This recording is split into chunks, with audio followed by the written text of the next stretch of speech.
They worked full time, overtime, double time, 40 hours a week, 50, 60, 70. Hours meant nothing. Fatigue meant nothing. Until the government forced them to cut down hours because over-fatigue was hurting production.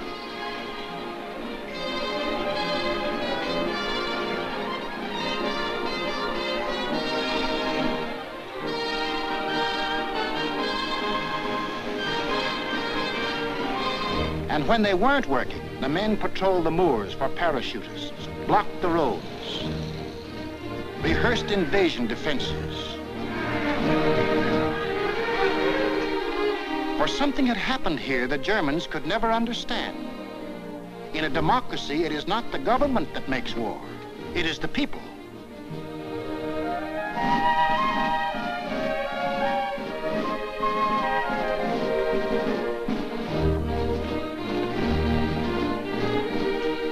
To lead them, the people had chosen Winston Churchill as their prime minister. And he spoke the words in every British heart when he said, "We shall defend our island, whatever the cost may be. We shall fight on beaches, landing grounds, in fields, in streets, and on the hills. We shall never surrender." This was Britain in its darkest hour. The people knew they were in for the worst the Nazi mind could invent, yet they didn't panic or run away. They patrolled and waited. They drilled and waited. They worked and waited. Waited for the terror they knew was coming. Then it came.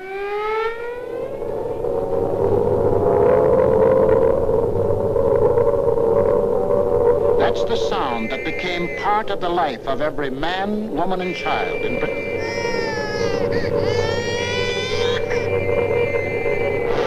August 8th, 1940, and the battle for Britain is on. 30 enemy aircraft over the channel, flying due west.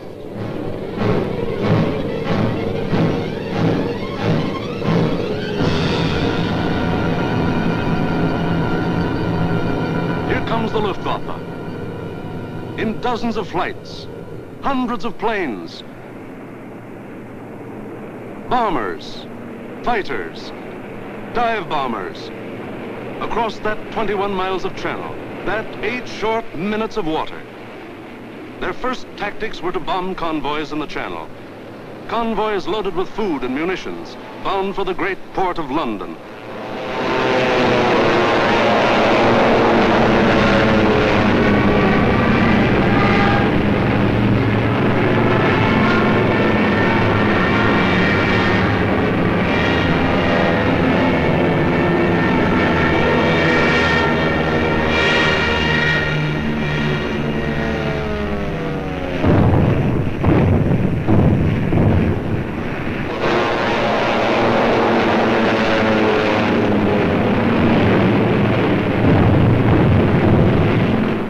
Fighters waited overhead for the defending planes of the Royal Air Force, the RAF, to appear.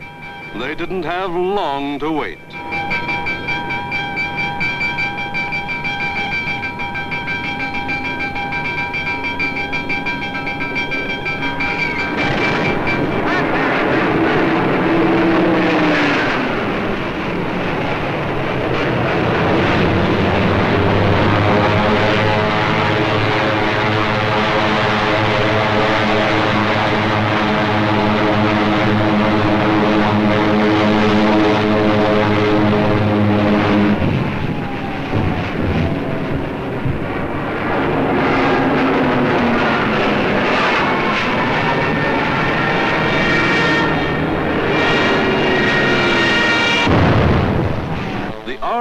Came, facing odds of 6, 8, 10 to 1, and dove in, shouting the old hunting cry, "Tally-ho!"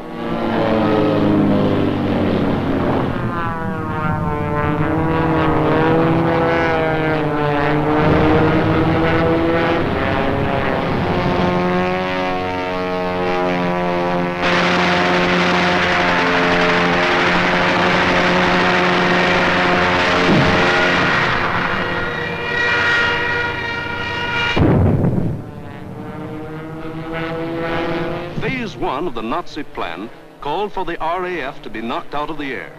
But the men of the RAF hadn't read the Nazi plan.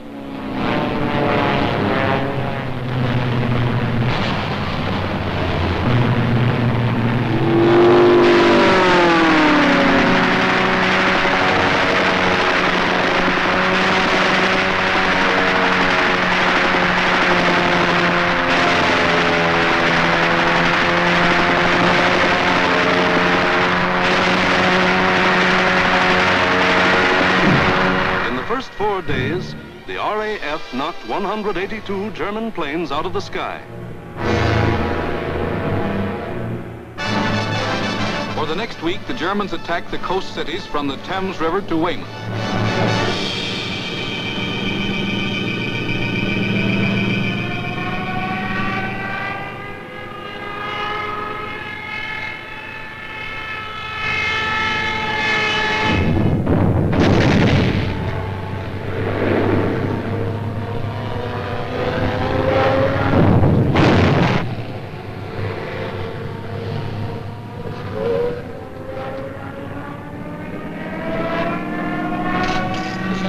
Take cover.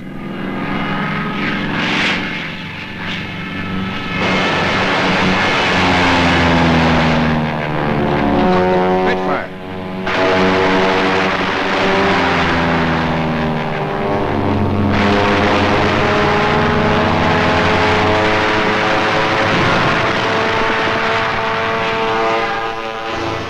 And Hitler paid off with 180 more planes. Then the Luftwaffe battered the great port towns of Southampton, Plymouth, trying for a knockout before the flow of supplies from overseas became more than a trickle. The ports took a terrible pounding, but they couldn't be knocked out. Cargoes went on being unloaded with the protection of the RAF overhead.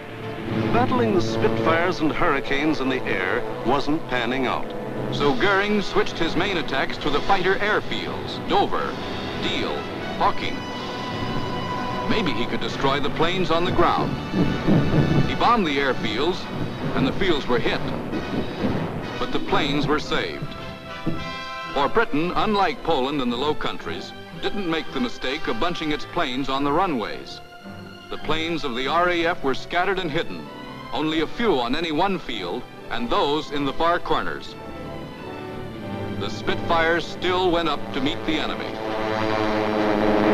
In the first 10 days of the Battle of Britain, Goering launched 26 major attacks to get command of the air and lost 697 aircraft. The British lost 153, and 60 British pilots bailed out.